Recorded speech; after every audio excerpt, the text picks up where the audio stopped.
भगवान सुदामा से हमेशा कहते रहे सुदामा कुछ मांग लो, हमेशा कहते रहे कुछ मांग लो। सुदामा नहीं मांगे, कभी नहीं मांगे सुदामा।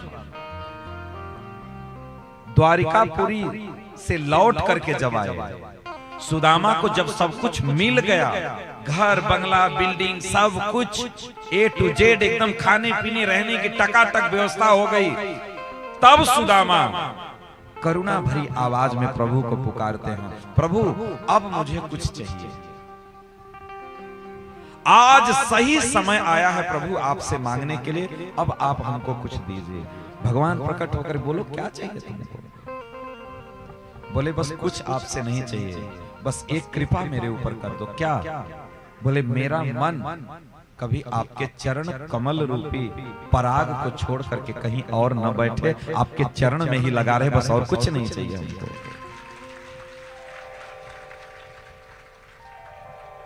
सुदामा गए थे द्वारिकापुरी, चाहते तो घर मांगते, धन दौलत मांगते, लेकिन कुछ नहीं मांगा। क्या मांगना है इस पर जरूर विचार करना चाहिए, क्या मांगना। इसलिए भक्त कहता है दीयमानम न गृह्णन्ति बिना मत सेवनम जना। भक्त केवल सेवा चाहता है प्रभु, और कुछ भी नहीं चाहता। सेवा के अलावा उसके अंदर किसी प्रकार का कोई भाव नहीं, कोई भाव नहीं। और इस आने जाने के चक्र से हम छूट जाएं, और क्या चाहिए आपको? वापस हम चले जाएं यहां से निकल करके, यही जीवन का लक्ष्य होना चाहिए कि हम यहां से निकल जाएं, जहां से आए थे वहीं पुनः पहुंच जाए, क्योंकि वास्तविक संबंध हमारा वहीं से, आज से नहीं हजारों वर्षों से प्रभु हमको बुला रहे हैं, हजारों वर्षों से प्रभु हमको बुला रहे हैं। कथा के माध्यम से, गुणगान के माध्यम से, भजन के माध्यम से प्रभु हमें हमेशा कोड़ा से मारते रहते हैं, हमेशा हमको चेताते रहते हैं, बेटा तुम्हारा यहाँ अस्थाई जगह नहीं है, तुमको यहाँ से जाना पड़ेगा। ये हम लोगों के लिए होटल है, ये धर्मशाला है,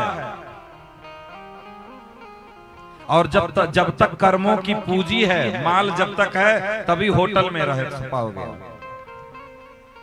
और जब आपके पास कर्मों की पूंजी होगी ना, तो होटल का मालिक भी हाथ जोड़े खड़ा रहेगा।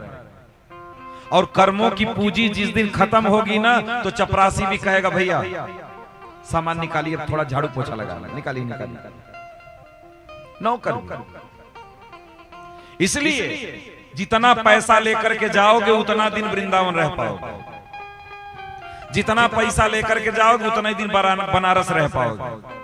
जैसे पैसा खत्म हुआ भाग करके घर आना पड़ेगा, वैसे ही जितना आप लेकर के आए हो उतना यहाँ खर्च करो, और जिस दिन खत्म होगा उस दिन यहाँ से कमाए वापस जाना पड़ेगा, सबको जाना पड़ेगा। कोई यहाँ स्थिर नहीं है। जिस पत्नी से बहुत प्रेम कर रहे हो ना, बहुत लाड लड़ा रहे हो, जिन बच्चों को अपने छाती से लगा करके रखे हो, मेरा लाला, मेरा भैया, मेरा मुन्ना कर रहे हो, वो कब मट्टी का घड़ा फूट जाएगा कोई ठिकाना नहीं, कोई ठिकाना नहीं है। जिनका भी विवाह होगा सबके पति को मरना है, जिनका विवाह हुआ है सबकी पत्नी को मरना है, जो लोग बच्चे पैदा किए हैं सबके बच्चों को मरना है।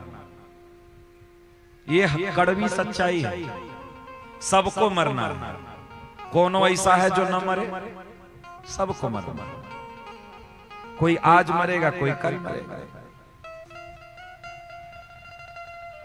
कोई आज गया, कोई कल गया, कोई जाने को तैयार। सबको जाना पड़ेगा। कोई यहाँ रहने नहीं आया भाई, इसलिए ज्यादा प्रेम मत करो यहाँ के लोगों से, ज्यादा प्रेम मत करो। यहाँ के लोग ज्यादा दिन रहने वाले नहीं हैं। इसलिए जितना दिन हो प्रभु का भजन करो, घर में शांति से रहो, घर में जो है सुख से खाओ पियो, थोड़ा विचार करके जीवन यापन करो, विचार करके। इसलिए घर में आराम से रहो, आनंद में रहो, जितना दिन तक हो उतना दिन सुख भोगो, उसके बाद तो हमको जाना ही पड़ेगा, क्योंकि आज से नहीं प्रभु कई जन्मों से बुला रहे।